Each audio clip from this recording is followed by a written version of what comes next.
Well,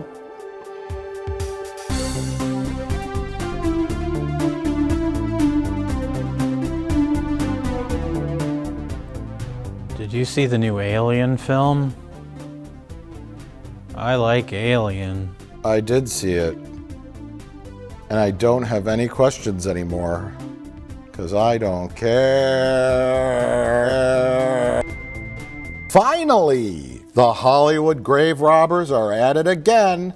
Just when you thought it was safe to go back into space, the Alien franchise has returned. Again! Remember Prometheus? Remember Alien Covenant? Remember being done with all that crap? It's back. Again! It happened again! Remember when Groundhog Day was just a movie? My life is a nightmare. With the long, slimy fingers of studio executive notes, Alien Romulus shows us that your family can't live in good intentions, Marge. Well, it's about time we got half in the bag for half in the bag, Jay. Yeah. It's been a while. Oh, look at this. Oh. Look at this. It's the Prometheus Disc Companion Guide. This is a prop we made when Prometheus came out on DVD like 26 years ago. And you know what? We put that up for one of our auctions, but whoever bought it never paid us. So. Oh, really? Yeah. Well, that's good. I'm glad we held on to it. Yeah. It has now come in handy again all these years later. Although that sad amount of money we made from all of our auctions helped build this company from the ground up, Jay. That's true. That's true. This VCR repair company we have. So today we're here back again. This is like a half bag, VCR repair shop hangout, talk about movies extravaganza. This Three month. movies in the theater in 1 month. We sat in the same seats. In the same theater? Yeah, and as Borderlands. Yeah, it was weird, and literally the poster was wrong. Oh yeah, and it's not even a real poster anymore. It's like a digital image, right? Mm-hmm. And so they didn't bother to change that. So I was like, oh no, the nightmare started all over again. It was still the poster for Borderlands. Yeah, it's like, oh God, what happened? Did I buy tickets at the wrong theater? And then we went in there and we're like, oh, okay. Fingers crossed Borderlands doesn't start playing. It's a kind of digital glitch. Because we're contractually obligated. If we went into that theater and Borderlands was playing, we had to sit there and just watch it again. Yes. That's the contract you make when you buy a movie ticket. You can't leave. Right. Which is very, very unfortunate sometimes. But my question is, who's to blame for this film? Well, this movie was a roller coaster of emotions. Yes. Because it started off literally about 30 minutes through. I thought, wow, this is like the best movie I've seen this year. And then that goodwill suddenly turned to, this is the worst movie I've seen this year. And how they... Was it Fede Alvarez? Fede Alvarez. How he did that? Mm-hmm. I don't know. It's like a magician. I know when we talked about Borderlands, I said, I know at this point it's cliche to say a movie feels like it was written by AI. I'm not going to say this movie feels like it was written by AI, but what I will say is it also feels like a cliche to call a film a fan film, and this felt like an Alien fan film with all the worst indulgences of that type of like Rogue One-ish on steroids type movie. Yeah, well, let me, I have one more statement to make, opening statement before the trial begins. Okay. But I just want to, because it's going to get into spoilers, because I want to follow up on your AI point. Because I really didn't feel quite that same way about Borderlands. Borderlands just felt like lame. This, different. So the movie starts off, and I loved it. I thought it was fantastic for the first 30 minutes. Aesthetically great. It starts off on a Weyland Yutani mining planet. I think it's around somewhere in the Alien. It's post-Aliens, post-Alien, pre-Aliens. Because Ripley's in the cryotube for 80 years or something. So this takes place 20 years after Alien. I think they say 2 decades. So we meet characters on this planet. They're the younger generation of generational miners that live on this planet, and they live in such horrible conditions that they are getting cancer or diseases and dying because the human body is not made for work in space, and that's kind of the general premise of the background plot. Yeah. But we have a girl Rain? Rain, and she has an android buddy named Andy, who's brilliant in the film. Much like the last two Ridley Scott movies, the best character in this movie is the android. Yeah. Watch me. I'll do the fingering. I mean, I don't know who that actor is, but he deserves an Academy Award for portraying an android brilliantly. Lots of subtleties in the performance because he switches back and forth between good android and bad android. Well, this for simplicity's sake. But so we meet these characters, and there are like actual stakes involved, and I actually care. And they spent a lot of time building that up because the girl wants to go to this planet that's 9 light years away, or I don't know, takes 9 years to get to it. She's worked all of her working hours to get working a travel credits with Weyland Yutani, Yeah, but then she has a contract. The evil corporation upped the amount of hours you have to work, so she can't go to that planet. It's like indentured servitude. She's under contract to work, and they're just like, oh, we just added 7 more years to your contract because, whoops, we have a labor shortage. So it's really like depressing and miserable, and it feels in world with the earlier Alien movies. It's like, oh, this is an interesting little pocket that we haven't seen before of this environment and the like Weyland Yutani Corporation. Yes, it's like genuinely interesting. Right. It's just like a little corner of the galaxy where these people are 56 light years away from Earth. It says at the beginning, something like that. Yeah. But I'm like, oh God, her parents both died of called space cancer. I don't know. And then there's a little like thing, which there's a voice that comes on the speaker in the beginning. It's like, if you feel sick or have a cough, have a fever, head to the medical bay. And it sounded like Brian Butterfield. So I laughed, and I don't know if that was intentional, but it made me think it sounded just like Brian Butterfield. And I just pictured Brian Butterfield on a microphone. You have a fever or cough. Cold now. Cold now. The Butterfield Diet Plan. Order it exclusively online at www. Weyland Yutani. Weyland Yutani.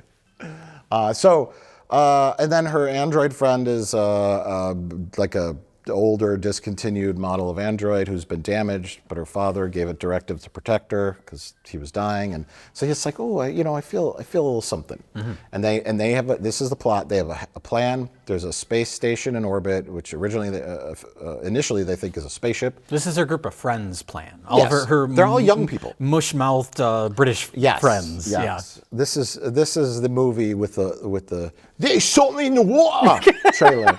Something in the water. Every time I say, oh no, there's something in the water. Something in the water. But those characters get our main character tied up. They have one of them has a plan to go up to space with some kind of spaceship they have. I don't know, and steal 6 cryopods. Yes. And then take their spaceship and fly it for 9 years to their wonderful planet that they want to get to. Mm-hmm. That's not part of the Weyland Yutani Corporation. It's outside their jurisdiction, and they can see the sun and live a happy life. All the supporting characters are a little like one-dimensional. Yeah. There's not much to them. They don't give them time. But they're alien fodder. You kind of go in expecting that, as long as the main character is strong and she starts, interesting enough. If they didn't spend 180 minutes of schlock at the end, they could have preloaded the movie with characterization. That's true. Something in the water. Something in the water. Something in the water. Something in the water. There's something in the water. What do you mean there's something in the water? No, there's just something in the fucking water. You said, Jay, this I don't know if your opinion is that Borderlands felt more like it was written by an AI or this. No, Borderlands felt AI. This felt fan film. This to me felt AI, as in you type into an AI and say, make a movie that combines Aliens, Prometheus, Alien Covenant, Alien 3, and Alien 4, what's it called? Resurrection. Resurrection. You combine all those movies into a movie. Make it. Yeah, and it just kind of does it randomly. The penal colony nature, the planet, the thing at the end, many things, which I don't want to get into right yet. But yeah, sure, let's do it. Spoilers. Spoilers. I'm all fired up today because I actually felt I felt many things because I felt sad. Well, it was disappointing. I didn't have like super high hopes for this movie. Like the trailers were pretty good. But it's like, oh, another Alien movie. But then when the movie starts, and it's like, oh, this is actually an interesting setup. I like the world that they're building. I actually started to get invested, and that's why it was disappointing, because after that, it just goes completely off a cliff into a pastiche of every previous Alien movie, sometimes nonsensically, as far as like line callbacks. I guess if we're in spoilers. Get away from her, you bitch! For absolutely no reason, Andy the android says, "Get away from her, you bitch." Why did he say that? Because she said it in Aliens. Listen, there's so much more to that line in Aliens. She doesn't just say it. It's not just like a dumb action movie line. She's a mother, and then she becomes a surrogate mother to Newt, and she's saying it to the queen alien, who's also a mother. There's like a point behind it. Ultimate girl fight in space. Yeah, oh no, I get that. Trust me, but he just says it in this to a random alien. In defense of the movie, he kind of says it almost. It's almost like fourth wall breaking, because he's like, "Get away from her, you bitch." Like he doesn't know why he's saying it. Like the AI told him. I mean, the screenwriter told him to say it. But if he just said "get away from her," it'd be like, okay, that's an homage, but that's something someone would say. It was like an outtake. Like the actor said it. They forgot to cut it out of the movie. And they just left it in there. So yeah, before the movie started, we were talking about, like, I think it was the Disney convention going on. Yeah, D23. So they announced all their movies, and it's just like Toy Story 5. I don't know, it's just like the same, like, endless, Lion King like prequel. So we saw a prequel for Lion King. Like, here's this backstory of Scar, and I'm just like, I said, oh, fuck off. Yeah. Like, I'm just getting so sick of just regurgitating IP. Here's this thing, and this, like, I don't know, just this is what we complain about all the time. And there was like a little moment where I was like, Fede Alvarez did Don't Breathe and the Evil Dead reboot. So it's like, okay, they brought in a filmmaker, and he's taking his time with this. We're having character, and that, like, all the first like 30 minutes, like they go into that cryo room to steal the fuel for the things. There's the Facehuggers sequence, and I was like, this is all really good. And then all kind of like was building, and it was hitting all the beats. And then it happened. Well, that's why I say, who's to blame? Did Fede Alvarez? Because story-wise, this could just be its own little standalone Alien movie. It doesn't need all these callbacks and references and deepfakes of fucking Ian Holm. He's not even the same alien, like why, or same android. Why does it need to be him? Other than you recognize him, so we get this distracting CGI deepfake. See, I was happy. Like that was like the point where the movie died, was when I saw that. I was like, oh, God. How do we kill it, Ash? There's gotta be a way of killing it. How? How do we do it? That's why I wonder, like, because it's like Peter Cushing in Rogue One. So it's like, oh, is this a Disney decision? Did Fede Alvarez not want this to be so like fan servicey and full of callbacks, and that was just like got kind of pushed on him? I don't know. And then he even had to say those lines, like, what's his line from the first one? I'm afraid I'm going to have to deny your request. Yeah. And then she's like, I'm afraid I'm going to have to deny your request, bitch. Like, okay, that's the line. Like it was gross. Like it turned into like something I had no idea. I couldn't even fathom that would happen to this movie halfway through. That's the thing is I was so like happy with this movie, and I thought the what's in the trailer, the one girl gets a chest burster, right? The tech person, she gets the chest burster, and I thought, okay, we have a situation where there's an alien on this research science station, and that's it. And I'm like, I'm happy. Everything up until then was great. Let's make this a tight 90 and get out of here and have some cool chase scenes. And the android saves the girl because that's what he was programmed to do, and they have emotional ending. And then her and the guy and the other girl who's pregnant get off on the spaceship, and they make their way to their happy planet. I mean, I know alien movies traditionally don't have a happy ending usually, but... Except for Aliens. Yeah, until you get to Alien 3.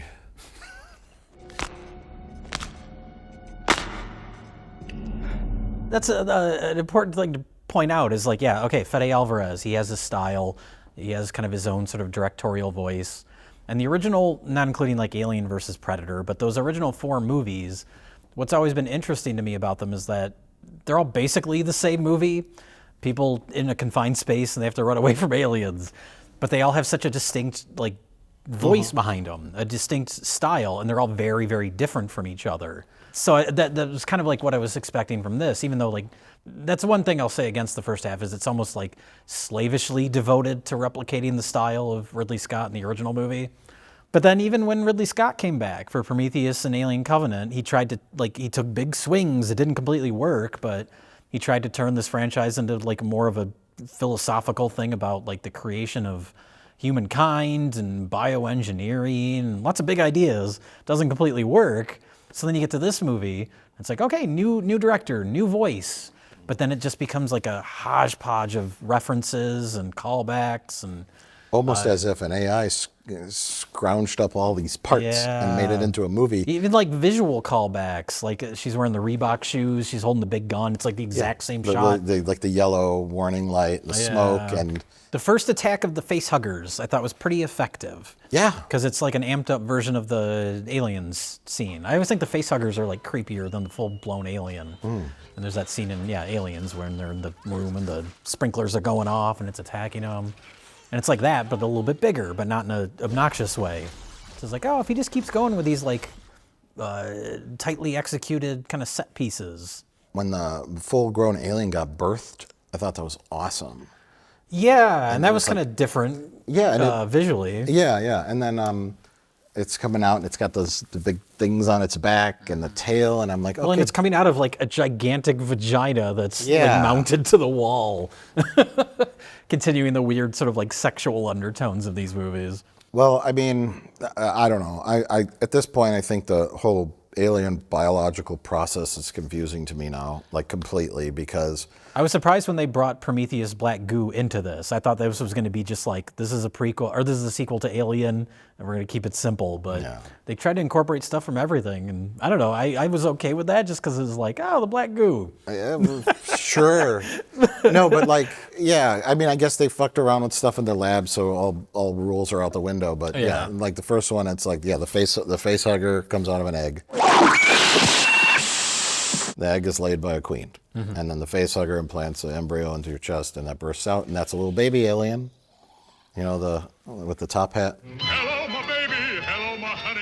Hello, my ragtime gal. That thing, I guess, grows up, like sheds its skin a bunch of times, and grows up into a big black alien. And the process was very expedited. She gets that facehugger on her, and 15 minutes later, Yeah. And then the alien, it's like a full-size alien in like a minute, and then they don't show a queen, but I always thought the queen is the one that grabs people and puts them on the wall and webs them up there so that its eggs can get you. Yeah, no, here it's just in there because it's a thing you recognize from Aliens. I was really expecting the way this movie plays out with all the constant irritating callbacks. I was waiting because we have the one pregnant character, and then she also gets impregnated by the alien. I was like, this is going to be the origin of the queen from Aliens, isn't it? They didn't do that, thankfully. No, it just turned into Marilyn Manson. That was frightening. That thing was ugly and creepy. It just turns into the third act of Alien Resurrection, But basically. it's the same thing as Alien Resurrection. But it kind of looks more like the engineers from It Prometheus. does, because it has their DNA. And Yeah. the premise was kind of like interesting, I guess. Like Ripley, all of Ripley's efforts were for naught in the beginning of Alien, because I guess the alien survived. Yeah. Well, that's continuing Ripley's tradition of all of her efforts being for naught. Yes. If you include Alien 3. The happy ending of Alien 2 is just eradicated. Yeah. And She's just fucked no matter what she does. She tried to kill herself, but then they just scooped up a little bit of her DNA and cloned her so that she could make more, yeah. I mean, it's just like the classic case of a concept that starts off really like a simple, effective horror movie, and then the writers have to expand on a mythology or a lore that was not intended to be expanded on. So then you get just like junk, like people not knowing which direction you're going in, just adding shit and taking it away and then rewriting this and blah, blah, blah, blah, blah. Well, that's what's interesting about this movie is that story-wise, it is pretty simple and self-contained. It's just all the execution and all the like details that they added that muck it up and make it obnoxious. Well, and that it just wouldn't end. Yeah. It was just like, it felt laborious at the end. It's just like, oh no, she's like, where are we on now? We're on this other ship. She's got to climb down to the cargo bay, blah, blah, blah. And it wasn't even like I don't know, it wasn't even like a surprise that the pregnant girl was going to have an alien baby. Yeah. It was a surprise that the Queen stowed away on the drop ship, you know? Everything's calm. You think it's over. Yeah. Oh my God, we have a fourth act to the movie now. And this they tell you because she has the black goo ejection thing, and she does it, and then so you're just waiting. Yeah. So I'm like, I know it's not over yet. You're gonna do the thing where, and then she even like she gets down in her sleeping shorts.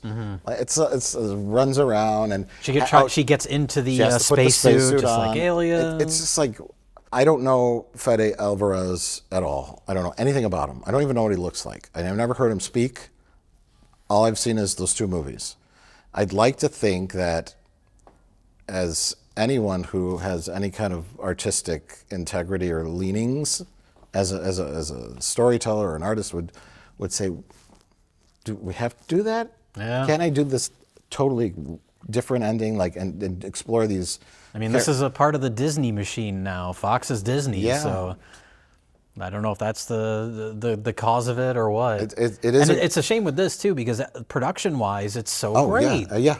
All those like old that like 70s future look of the CRT TVs and the set design, like it's all great. And practical monsters for Yeah, the most part yeah. that I could tell, you know, lots of slime, lots of good effects.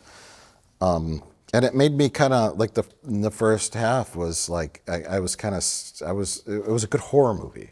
I was like scary. I was like, it made space like frightening. They had shots out the window and you see just all these like the asteroids going by and just how desolate and like creepy it is and dangerous. And it was all super effective until you just felt that meddling. And like that android, the synthetic was like ripped in half, a different one, and its face is down, and it's like, and like they go back to it, and I was like, oh, okay, it's just going to be a synthetic that they talk to, and then There's no reason for it to be the same model as Ian Holm or whatever, and you put a deepfake Ian Holm face on it, where the mouth feels like disconnected from the rest of the that head. didn't look right. Yeah. And I was like, Just have it be a new character. That movie is like 50 years old. Like no one cares. I mean, people care about the movie, but the only people like certainly over 40 are gonna go, oh, that's Ash from the first Alien movie. Like no one's gonna care who's like under 30. No one's gonna care at all. So why bother? Just make it a random android. Right. And who's in charge of the bio lab? Get a new interesting actor to play that part. Maybe have an interesting performance from a new android character. I just get that feeling like, and this is becoming a cliche at this point, where he plops the script down and the camera pans back and there's a boardroom of 30 people in business suits. And then they say, we need to maximize efficiency for this movie product. When it goes into theaters, it has to remind people of this movie and this movie and this movie and this movie. Our charts and our analytics and biometric data shows that if people remember that, they'll recommend it to a friend because it had the scene in it from Alien where she climbs down a ladder and you see her close-up of her Reebok shoes. And then she's trying to hit the button of an elevator while the creature's coming. They'll remember that scene from Alien, and our psychiatric division says that they will recommend, you got to put that in. She's got to be in. She didn't have like as revealing of underwear as Sigourney Weaver did. No. We have to blur that out for YouTube. It's so revealing, but she just had like little sleeping shorts on, and so it's like that's that scene. The character is in her most vulnerable. That's what works so much about that. She's like barely wearing any clothes. She's caught off guard and she thinks it's over. Ready to get in bed. She's got her butt crack panties showing, and then she realizes there's an alien just kind of like curled up in the wall like a bug. It's like dead silence. Yeah, and it's just, oh fuck. Yeah. Slips into the into the spacesuit. So we got to have that scene. Yeah. Because that's iconic. And then just Fede Alvarez going, how much are you going to pay me? I'll do it. You know, and it's all gross. Yeah. And Well, then I wonder about Ridley Scott too, because he produced this, and I wonder if that was like his idea to incorporate the Prometheus like mutation shit and bring back the engineer. Like, was that his contribution? And it's like one of like 15 voices, like an ego thing, giving notes. Yeah. I mean, we could be totally wrong, and this could be a 100% Fede Alvarez screenplay. 100%. I just wanted to pay homage to the entire franchise. We could be wrong. Yeah. But our cynical nature takes over, and our cynical nature is probably correct. I admire its purity. I really don't have any super attachment to the Alien franchise. I think it's like an interesting franchise just because it's kind of an anomaly. Yeah. It doesn't have, I mean, Sigourney Weaver, I guess, is like the lead of the franchise for the first 4 movies. But like I was saying, the fact that they are all like so different from each other makes them unique. Like, I know a lot of people don't like Alien 3. I like it quite a bit, but that is, I know it had a lot of meddling, but it is a David Fincher movie. Like visually, it's such a great looking movie. And then even Alien Resurrection, they brought in that weird French guy, and every scene between Sigourney Weaver and Winona Ryder, it looks like they're just about to start making out at any moment. Just this weird like sexual undercurrents, and bringing in the half human, half alien baby thing. Weird, it takes swings, weird ideas, and then like I said, even Prometheus. But then this movie comes along, and it's just like, I don't know, it just becomes mush, becomes like baby food. I just hate being exhausted watching a movie. I hate being exhausted. And that's I think that's the takeaway here is so much effort, so many great sets, even great performances. The guy who played the android was so good. Yeah. And that idea of him being like almost like a simpleton in the beginning, like a dummy, and he's made fun of, and then him switching by a chip to this like, you know, evil corporate character. Yeah. And then our main character loses her connection with him, and he's basically the only family she has left, and it's interesting. Yeah, and then I think that he should have been the main character, but it has to be the Ripley character running around at the end because it has to be that. Yeah. You know, you're talking about taking swings, and this is not it. But the opening was like a dead silent, like 2.5 minute long shot in space. Just dead silence and credits, and all in space. Everyone can hear you chew nachos with your mouth open.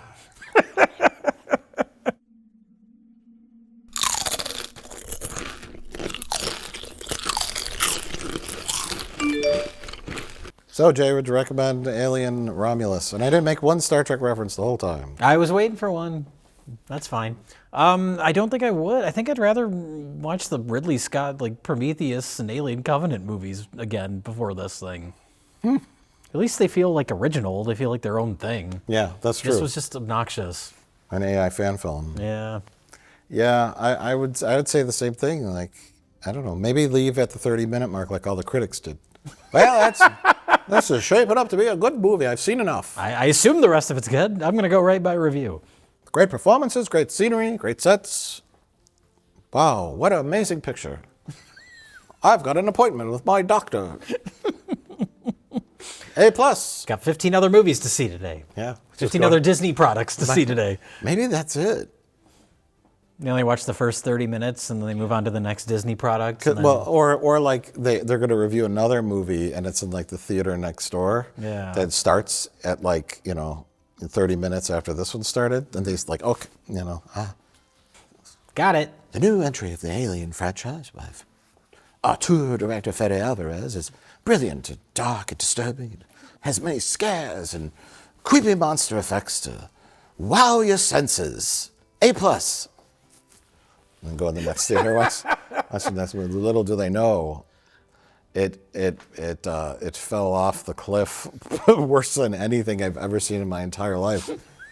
So yeah, I guess we're the suckers. Stayed for the whole thing. Yeah.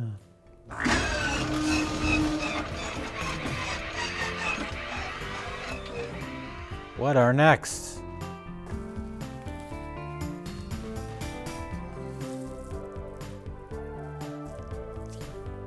Questions will be answered. I'm still waiting. I'm still waiting for questions to be answered, Ridley Scott.